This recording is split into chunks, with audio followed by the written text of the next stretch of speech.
Jared Bernstein is with us right now, sits on the White House Council of Economic Advisors. Hard to say which way this will go, Jared, whether Congress will go along with it. But I guess my question is more, why now? Gas prices have more than doubled. Why only now, looking at relief on the Fed gas tax? Well, I think now is an important moment, given that since Putin mustered troops for his completely unjustified attack on the sovereign nation of Ukraine, gas prices are up about $2 a gallon. And in terms of now, I think it's important to recognize, Neil, that this is one of many efforts that the White House, under the president's direction, has been taken. Of course, many are on the supply side. So this is a dip into trying to help folks directly at the pump. And as one of your folks that you interviewed said, you know, every little bit helps. It's not the only thing we're proposing by a long shot. If we get refiners to share some of their margins, if we get state to take down taxes, we could see a more significant relief at the pump. But it is an important piece of a larger puzzle. You know, that might be the case, but a guy who held your job, sort of your job, in the Obama administration, Jason Furman, wasn't too keen on this. This is from Jason Furman. I don't think that's a particularly good idea. Now, you have a lot of governors who've done it, a lot of Republican governors who've done it. The problem is, if you do it at the national level, there's nothing that says that the companies need to pass the savings on. They could just keep that extra profit for themselves. I guess that's always a concern and a worry. It was Nancy Pelosi's worry. Are you confident that this will get passed along to consumers? You know, we really are. I mean, I think one of the things that we saw at the state level, and I agree with Jason, state not equal to federal, but let's just talk about the state for a second. We really saw pretty much full pass-through. And I don't think there's a great reason why we wouldn't see some degree of that at the federal level. Now, we also have a president who's going to be talking to refiners, he's going to be talking about oil producers, to strongly encourage them, to urge them in forceful words to make sure they pass these savings along to consumers. So we're confident that there will be considerable pass-through.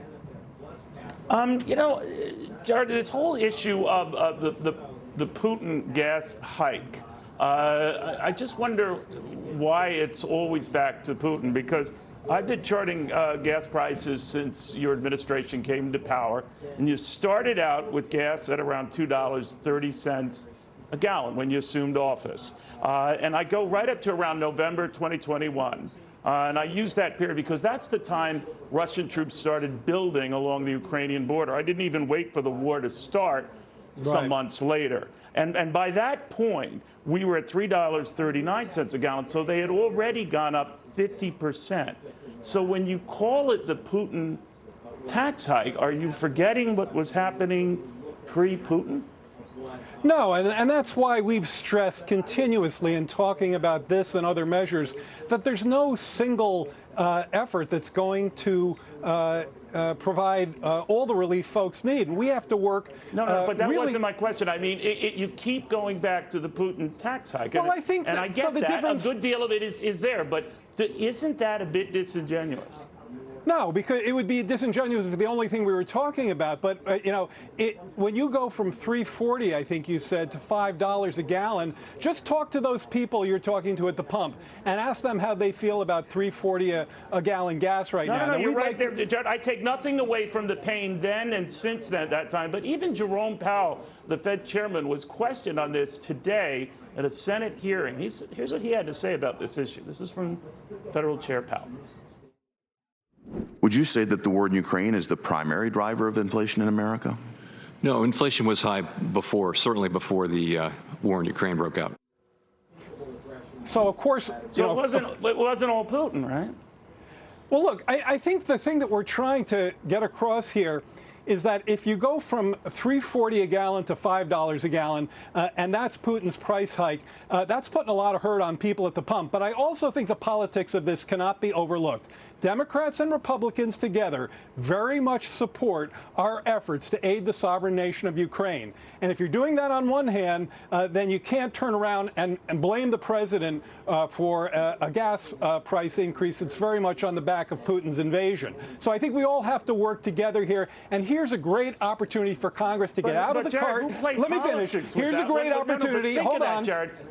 Wait a minute. You just said that Republicans had risked playing politics with this, and that the president made a remark to me that just startled me, that are they not for what he did in Ukraine and trying to liberate those people from the Russians? That's not what this was or is about.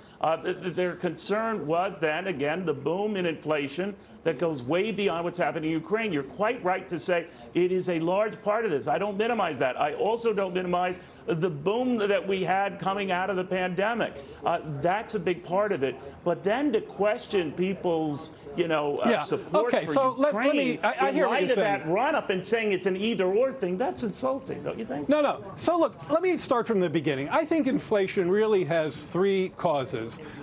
Strong demand, constrained supply, and both of those were there before Ukraine, and then the war in Ukraine. And I think if you look at the incremental increase in inflation, by now, every forecast I've seen, and I believe those forecasts would have been correct, had inflation coming down significantly off its peak, but for the war in Ukraine. So it's very important to break these things down into what is the current increment putting the most pressure on inflation right now, especially through the commodity channel, and that's Ukraine. And look, my point is not that people can't talk about more broad inflation, but if you're criticizing President Biden for energy price inflation and you're supporting the war in Ukraine, I think you have to square that with the people you're talking to. Well, I think you can square it without impinging on their support for the Ukrainians. That's a separate matter. But the administration has also gone to great lengths to blame the oil companies for gouging or taking advantage of this. Now, this is the umpteenth time, I believe the 13th time, someone in Washington has targeted the oil companies for aggravating a run-up in oil prices. There have been a dozen such investigations in the past, dating back 40 years, as you know, Jared, under Republican and Democratic administrations. Not a single one has been able to prove that. Well, let me just kind of address the record on that. So first of all, we do have a situation. I just gave you the record. That is the record. So let me address the record. They've looked into it a dozen times, right? Right. So now let me address the record that you just gave me. In the first quarter of this year, oil company profits are something around $35 billion. Now, we are in a situation where we have tight refinery capacity. We need our refiners and our oil producers to give America a break, to give Americans at the pump some help while we're going through a situation where just raw patriotism would suggest you want to help people while we're engulfed in trying to help Ukraine with this war. But at the same time, and I hope this resonates with you, at the same time, we should recognize that our oil producers have been extremely productive. This country is producing 12 million barrels a day of petroleum. We are now a net exporter. The first time in a couple of years, the first time in our long history, in the last couple of years, we've been a net exporter of oil, not just oil products, but oil. So that but certainly nothing like we were pre-COVID, right? Pre-COVID, of course, we were doing much, much more, right? Well, and I just want to follow this because you talk about how the industry doesn't do enough with its permits and leases, and that it's sitting on better than 9,000 of them. As you know, more than half of those are still awaiting sort of environmental checkoffs and the like. But you've actually revoked a permit that would bring about 830,000 barrels of crude oil daily to the U.S. So you give it and you take it away. We think now, I'm not an apologist for the oil companies, but if you want to say they're just selfish, greedy SOBs, it would be in their selfish, greedy SOB interest to drill it deep and get more money, right? Yeah, so, Neil, they are producing considerably more oil under President Biden than they did under the last administration. I think that under the previous administration, I believe it was 11 million barrels per day, 2017 to 2020. We're now looking at 12 million barrels today. And but of course, remember what happened in 2020. We had COVID, and it was much higher before that. I get what you're saying. But my point is, why go after? Why? Yeah, when they're finally now oil has gone up, the supply and the demand equation has produced where we so are to say no, and even your war that you alluded to. So I guess what I'm saying is to blame the industry, or go after the industry for making money now when it wasn't making this kind of money before. So I just certainly I'm just wondering whether you think that's a fair criticism in the scheme of things, knowing that you are the very administration that's taking away some of the lands that they want to tap. So wait, let's have a discussion here. So look, nobody is blaming the industry. What the president is doing is talking to Jared. I mean, I hear it every day. The administration is going after oil guys, right? Neil, we can't have a conversation unless we both get to talk. So let me respond to your points. Fair enough. The president is not blaming the oil companies. In fact, he consistently says, good for you, you're making money. What I'd like you to do right now is step up at this moment and help the American consumer at the pump while they're going through a very tough time. You're highly profitable. You haven't always been highly profitable. We get it. So go ahead, make money. But right now, share some of those $35 billion in Q1 profits with the American consumer, who's kind of struggling right now. We're doing all we can to help what does that on mean, the supply then, Jared? side. When you say that they've got to help on the supply side and produce more, are you saying, you know, sitting in a White House where President Biden lives, that it's time for them to drill, baby, drill, that they're not doing enough? The president is certainly encouraging oil companies to do exactly what you said they should do a couple of minutes ago, which is to heed the price signal. The price signal is saying produce more, refine more. You want them to drill more, right? You want them to produce more. You want them to do more. We want them to do more. That was nothing like what the president said when he was running for the White House. Now it's the president drill, guys. The president wants to walk, and he wants to chew gum, and he wants to do it at the same time. Yes, he's calling for more. Doesn't that mean being consistent at the same time, Jared? Now think about it. If you're taking away leases from them, 830,000 barrels of crude oil daily leases, and then giving them others on other end. They have all the opportunities. You're saying walk and chew gum at the same. They can't produce and then not produce at the same time. So they have all the opportunity and all the profitability and all the market signals they need to produce more product. And in fact, they've been stepping up. They're producing more under President Biden than they did under President Trump, and that's great. But here's the thing. We have to walk and chew gum, meaning while we're increasing this output, while we're doing what we can to help on the supply side, and today with the gas tax holiday to help on the demand side, we have to plot a course to clean energy. Anyone who doesn't appreciate that is paying zero attention to geopolitics right now. But is your heart really in it? To come out under the pressure of the petrostates but you're limiting how much they can produce, right? You don't want them to produce that much in reality, right? Because you like this clean energy. I get that. But given the strings you attach to these leases and permits, isn't that what this is all about? No, I think that's completely unfounded. Never has the president said, I want you to produce this much, not that much. What, in fact, he said is, I want you to take your historically high levels of profitability, face the market signals. You got 9,000 leases. Go out there and help the American people by increasing output right now. At the same time, and by the way, a lot of the energy companies are doing exactly this. They have a fossil fuel portfolio, and they see the future coming. They have a green portfolio. But they also, and Jared, we want to help them in both cases. Jared, you know the reality. These guys are businessmen and women. They're in it for the money, and that's the way capitalism works. And they know how you and the administration feel about them. You don't like fossil fuels. That's your right. You don't flip over them. You're not keen on them. So they know that the future is in electric vehicles and all of that. That's what you want it to be. And they know in that environment, they're sort of like customers. They're surrounded, right? So all of that. Think about where they're coming from. And you've trashed them. The administration has trashed them. So how the heck are they going to do what you want when you keep saying you don't like what they produce? So look.